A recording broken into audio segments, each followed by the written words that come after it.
अस्सलाम वालेकुम एवरीवन। आज हमारा केमिस्ट्री का मैट्रिक क्लास की जो केमिस्ट्री है उसके टेस्ट नंबर 1 का आज आंसर की हम डिस्कस करेंगे।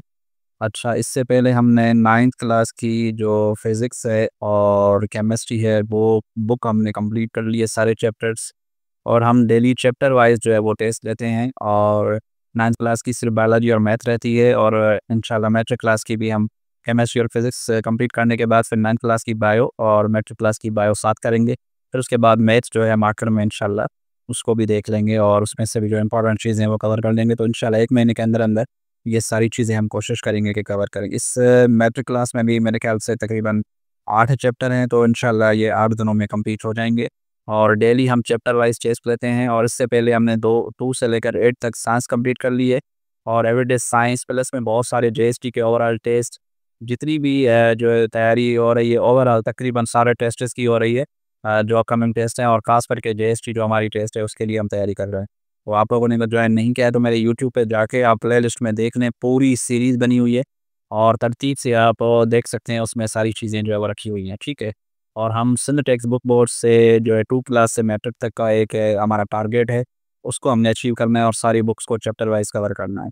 तो चलें शुरू कर लेते हैं। केमिस्ट्री चैप्टर 1 केमिकल इक्विलिब्रियम, उसका एमसीक्यू नंबर पहला है हमारे पास। जो छोटा-सा चैप्टर है वो मैंने आपको जो इम्पोर्टेंट है वो मैंने शेयर कर दिए थे, फिर उसी में से एमसीक्यू है, ठीक है। और बुक भी मैं शेयर कर लेता हूँ ताकि आप लोगों को अगर बुक रीड करना हो तो वो भी रीड कर सकते हैं, और एक्सरसाइज भी सॉल्व करके 1 दिन पहले मैं आप लोगों को भेज देता हूँ, फिर दूसरे दिन जो है वो टेस्ट होता है।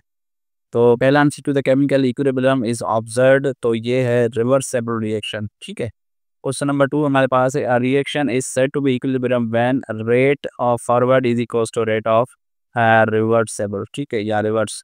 क्वेश्चन नंबर 3 हमारे पास है, रिवर्सिबल रिएक्शन नेवर रीच, तो ये कंप्लीशन है, जो रिवर्स रिएक्शन है never reach completion.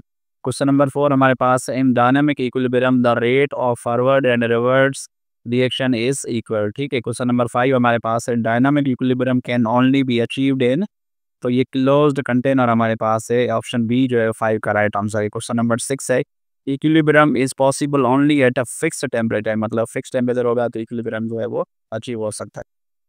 Question number 7 हमारे पास है, the forward and backward reaction in equilibrium are continuous, ठीक है। क्वेश्चन नंबर 8 है, law of mass reaction was given by, तो ये जो है वो गोल्डबर्ग एंड वॉग जो है वो इसका साइंटिस्ट का नाम है, ठीक है।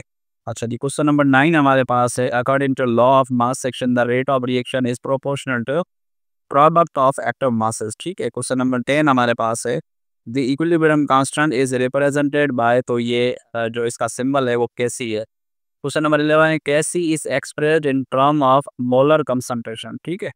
तो ये चीज़ें जो है वो आ सकती हैं क्योंकि साइंस का टेस्ट है, और ये मैट्रिक क्लास का केमिस्ट्री, ये होप्स हो के इसमें से कुछ एमसीक्यूज जो है आप लोगों के लिए आ जाएँ, लेकिन ज़्यादातर जो है वो 8 क्लास तक की जो साइंस है जो हम पहले कवर कर चुके हैं।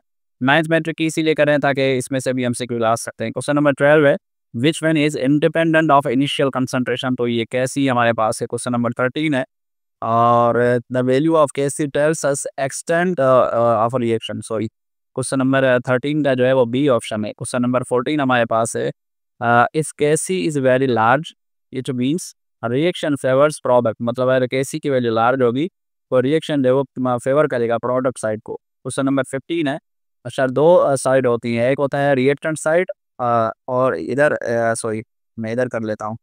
ये एरो होता है, एरो के राइट साइड पे रिएक्टेंट प्रोडक्ट होती है, सॉरी, और लेफ्ट साइड पे रिएक्टेंट होता है। तो ये यार इस तरह आपने केमिस्ट्री में पढ़ा होगा रिएक्शन का। क्वेश्चन नंबर 15 है, the reaction coefficient is symbolized as, तो ये क्यूसी है। क्वेश्चन नंबर 16 हमारे पास है, reaction coefficient QC is defined under non equilibrium condition. Question number 17 है, केसी इज टेम्परेचर डिपेंडेंट, मतलब केसी जो है टेम्परेचर पे डिपेंडेंट करेगी, जो अब मैं पढ़ा के टेम्परेचर जो है कांस्टेंट होना चाहिए। क्वेश्चन नंबर 18 है, at equilibrium concentration of reaction and product becomes constant, ठीक हो। क्वेश्चन नंबर 19 हमारे पास है, reaction with equal rate of forward and backward reaction is called dynamic equilibrium, ठीक है। अच्छा जी, क्वेश्चन नंबर 20 हमारे पास है, equilibrium constant is generally dimensional less, मतलब उसका कोई डायमेंशन नहीं होता है, ठीक है। क्वेश्चन नंबर 21 हमारे पास है, द सिंबल ऑफ, ये ब्रैकेट जो है, ब्रैकेट बड़ी ब्रैकेट स्टार और फिर क्लोज है, equilibrium expression denotes molar concentration, मतलब इस तरह ब्रैकेट्स होंगी तो ये मोलर कंसंट्रेशन को रिप्रेजेंट करती हैं रिएक्शन में। अगर ये क्वेश्चन नंबर 22 है, the equilibrium states can be recognized by, तो ये कांस्टेंट प्रॉपर्टीज है। क्वेश्चन नंबर 13 है, if QC less than KC the reaction will be forward reaction, तो ये अगर ग्रेटर होगा, लेस होगा और बराबर होगा, तो ये चीज़ें आप लोगों को याद होनी चाहिए। क्वेश्चन नंबर 24 है जो उसको अपोजिट है, क्यूसी ग्रेटर होगा तो वो बैकवर्ड होगा, मतलब क्यूसी बड़ी होगी तो बैकवर्ड, और क्यूसी जो है वो छोटी होगी केसी से तो वो जो है आपका जो है फॉरवर्ड होगा। क्वेश्चन नंबर 25 है, the law of mass action is applicable at given temperature. Question number 26 है, which reaction can achieve equilibrium, तो ये हमारे पास है रिवर्सेबल रिएक्शन। जाहिर है कौन सा अचीव होगा, जो रिवर्सेबल होगा, और जो इरिवर्सेबल होगा तो वो तो फिर अचीव नहीं कर सकते ना। क्वेश्चन नंबर 27 है, the extent of reaction can be measured by the value of KC, ठीक है। क्वेश्चन नंबर 28 हमारे पास है, which constant shows direction of reaction, तो ये हमारे पास केसी है। क्वेश्चन नंबर 29 हमारे पास है, a high value of KC indicates, तो ये हमारे पास है more product formed. Question number 30 हमारे पास है, when equilibrium is distributed the system tries to, तो ये री इस्टेब्लिश जो है वो इक्विलिब्रियम है। बी ऑप्शन जो राइट है। क्वेश्चन नंबर 31 है, KC is calculate using molar concentration, ठीक है।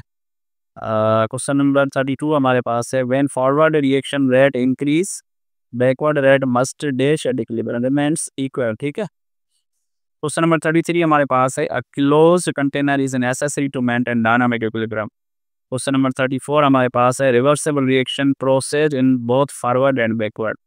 क्वेश्चन नंबर 35 हमारे पास है, the equilibrium constant help in predicting yield products, ठीक है। क्वेश्चन नंबर 36 है, the unit of KC depends on, तो ये हमारे पास है स्टेचोकेमिस्ट्री ऑफ रिएक्शन। क्वेश्चन नंबर 37 है, इफ केसी 180 मीन्स, तो ये बहुत जो है वो इक्वली फेवर, ठीक है, मतलब अगर केसी की वैल्यू 1 होगी तो ये सी जो है राइट आंसर है इसका। क्वेश्चन नंबर 38 है, the equilibrium constant reaction changes when dash changes, तो ये टेम्परेचर चेंज होगा तो वो चेंज होगा। क्वेश्चन नंबर 39 है, the stage where physical properties do not change but reaction continues call, तो ये डायनामिक इक्विलिब्रियम है। क्वेश्चन नंबर 40 हमारे पास है, the ratio of concentration products और तो reactant at equilibrium is equilibrium constant, ठीक है।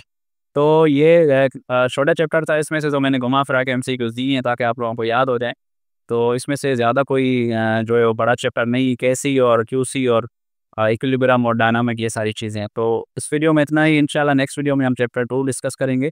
तो अपनी तैयारी को डेली बेसिस पे करते रहें और लेकनेस कोई ना दिखाएं।